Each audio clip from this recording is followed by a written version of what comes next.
Aujourd'hui, on s'intéresse au théorème de Banach-Steinhaus, qui est une conséquence du théorème de Baire.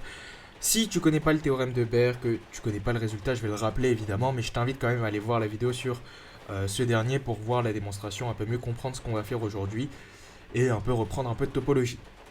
Ce théorème, il a été posé comme exo à l'école normale. Donc du coup, il nous dit quoi ce théorème? Il nous dit que si on prend E un Banach, F un espace normé quelconque, et qu'on prend FI une famille d'applications linéaires continues de E vers F, et ben il nous dit que si on a que pour tout x appartenant à E, FI de x est borné, donc la famille des images est bornée, alors la famille des applications est bornée. C'est un résultat très puissant, tu passes d'un truc qui est local à un truc qui est très global, donc uniforme. Je commenterai ce résultat juste après la démonstration, et t'expliquer pourquoi vraiment c'est un résultat extrêmement puissant. Donc, pour démontrer ce résultat, on aura besoin du théorème de Baire. Alors, le théorème de Baire, il nous dit quoi? Si tu prends une suite de Fermé telle que pour tout n, une suite de Fermé d'intérieur vide, alors la réunion est d'intérieur vide. En contraposant ça, tu prends une suite de Fermé dont la réunion est d'intérieur non vide, t'en as au moins un qui est d'intérieur non vide. Ok? Donc ça, c'est la version fermée du théorème de Baire. Dans la vidéo sur le théorème de Baire, j'ai montré la version ouverte. Comme ça, on voit un peu tous les points de vue. Donc, on va utiliser le théorème de Baire pour démontrer ce théorème de Banach-Steinhaus. L'idée globale du théorème, c'est de se dire si j'arrive à avoir une majoration sur une boule, eh bien, avec les opérations sur les boules, je pourrais me ramener à une majoration sur la boule unité. Donc, je pourrais me ramener à une majoration de la norme triple. En gros, c'est ça la grosse idée du truc. Et donc, pour avoir une majoration sur une boule, on va utiliser le fait qu'on a au moins un fermé qui va du coup être non vide et avoir une boule fermée inclus dans le fermé, donc qui va permettre de majorer. Si c'est pas très clair comme ça, tu vas voir, ça va être très clair quand on va expliquer ça avec les calculs. Ok, on prend n, pour tout n appartenant à n, on pose du coup les fermés qui sont les Fn, qui sont les x appartenant à E, tels que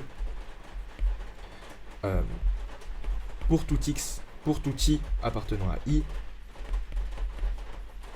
la norme de Fi de x est inférieure ou égale à n. Bon bah ça c'est bien fermé parce que par hypothèse les Fi sont continus et la norme c'est continu parce que c'est un Lipschitzienne.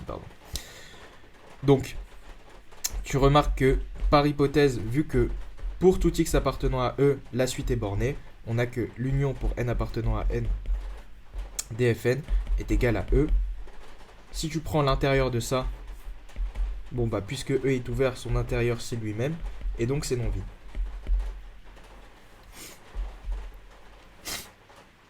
Une fois que tu as ça, tu peux utiliser la contraposée du théorème de Baire qui te dit que il existe un n0 appartenant à n tel que fn0 est d'intérieur non vide. Tu prends un élément dans cet intérieur, tu prends A appartenant à fn0, et ça te donne que, par définition de l'intérieur,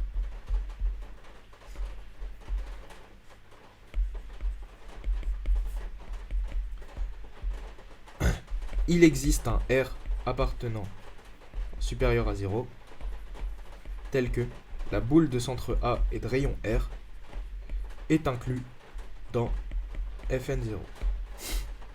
Ok? Donc je te rappelle que par opération sur les boules, tu as la boule de centre A de rayon R est égale à A plus R fois la boule de centre 0 et de rayon 1. Je t'invite à vérifier ça rapidement. C'est pas très compliqué. Donc du coup, en particulier, si tu prends Y appartenant à la boule de centre A et de rayon R, eh bien t'as que Y est égal à A plus R fois X avec x appartenant à la boule de centre 0 et de rayon 1. Ok, donc c'est ce x là qui va nous intéresser. Ça c'est équivalent à dire que pour tout x appartenant à la boule de centre 0 et de rayon 1, puisque on a une égalité, pour tout x appartenant à la boule de centre 0 et de rayon 1, on a x qui est égal à y moins a sur r. Ça c'est équivalent. Mais donc, on va utiliser ceci pour que ce soit plus confortable. Mais je te laisse vérifier que tu peux intervertir les deux et dire que pour tout x, tu as un y comme ça. Ok ? Alors, ça nous donne quoi? Ça nous donne que pour tout i appartenant à i, fi de y, bon ça déjà par linéarité de y, c'est égal à fi de a, enfin par linéarité des fi, c'est fi de a plus r fi de x. Or on a dit que la boule, enfin que y était dans la boule de centre A et de rayon r, donc ça c'est inférieur ou égal à r, à n0 pardon, à n0. Pourquoi? Parce que on a dit que la boule de rayon A et de centre A et de rayon R, c'est inclus dans Fn0, et par définition, Fn0, c'est ceux qui vérifient ceci. Ok? On fait une inégalité triangulaire inférieure. Ça, c'est équivalent à dire que R, fi de x, moins, en norme, fi de a, inférieur ou égal à n0. Ça, c'est équivalent à dire que fi de x en norme est inférieur ou égal à n0 plus fi de a sur r. Et ça nous donne du coup que c'est vrai pour tout x appartenant. Donc ça, c'est vrai pour tout x appartenant à la boule de centre 0 et de rayon 1. Pourquoi c'est vrai pour tout x appartenant à la boule de centre 0 et de rayon 1? Parce que, alors que là, tu as dit que il existe. Je vais le répéter, mais je crois que je l'ai déjà dit. C'est parce qu'on a cette égalité. Cette égalité nous permet d'échanger. Mais c'est juste pour des soucis de rédaction. J'ai écrit ça comme ça, mais tu peux vérifier que pour chaque x dans la boule de centre 0 et de rayon 1, tu peux t'arranger pour te ramener à au cas où à ce cas ici, ok? Donc du coup ça nous donne que fi inférieur ou égal à m, parce que ça c'est fixé, avec m qui est égal à n0 plus fi a sur r. Donc là on a ce qu'on veut, on a bien que la suite dfi est majorée et donc elle est bornée. Ok, maintenant je vais t'expliquer un peu pourquoi ce théorème est très puissant et je vais rapidement t'en faire une petite application. Donc ce théorème en anglais il s'appelle The Principle of Uniform Boundness, et on comprend bien du coup ce que c'est. C'est que tu passes d'une hypothèse qui est très locale, tu passes d'un truc, on te dit pour chaque x on a un y, donc pour chaque x il existe un m x, et a priori le m il va dépendre du x, tel que la norme de fi inférieure ou égale à mx, et on a une propriété beaucoup plus forte qui est on a un m qui fonctionne pour tout le monde. Il existe m qui fonctionne pour tout le monde. Donc ça c'est une propriété beaucoup plus forte, c'est une propriété uniforme. C'est comme le passage de l'uniforme continuité à la continuité, enfin de la continuité simple à l'uniforme continuité. C'est un théorème qui est très fort.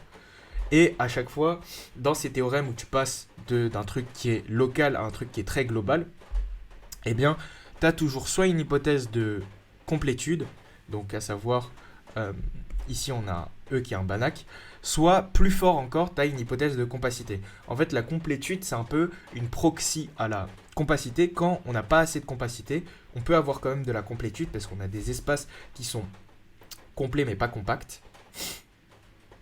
Et donc ça nous permet d'avoir ce passage de local à global qui est extrêmement fort. Parce que c'est globalement ça qu'on veut. On veut montrer que bon, bah, si tu as une propriété qui est vraie que sur certains points, c'est vrai partout. Et c'est très fort. Okay, tu as un truc qui fait écho, par exemple, dans cet esprit de passage de local à global, tu as le théorème de Dini aussi auquel tu peux penser. Et du coup, voilà. On va voir maintenant une petite application de ce théorème qui est en fait une reformulation. Parfois, on énonce les théorèmes de Banach-Steinhaus comme ça, mais en fait, la version que je viens d'énoncer est plus globale et généralisable plus facilement.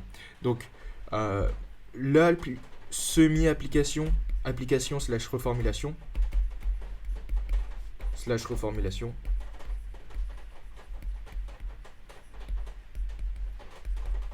ok.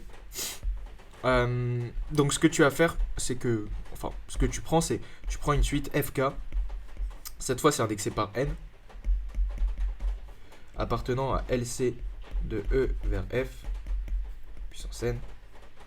Et tu dis que FK converge simplement vers F.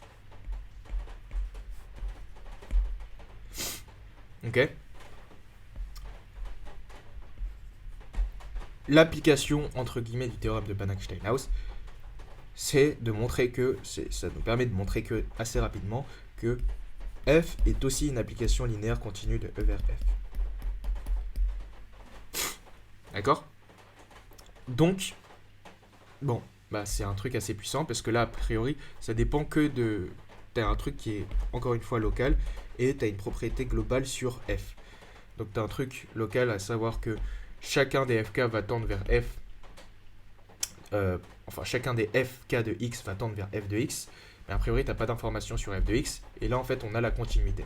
Alors, la linéarité, pourquoi je n'en parle pas trop? Parce que la linéarité, elle est assez évidente par linéarité de la limite.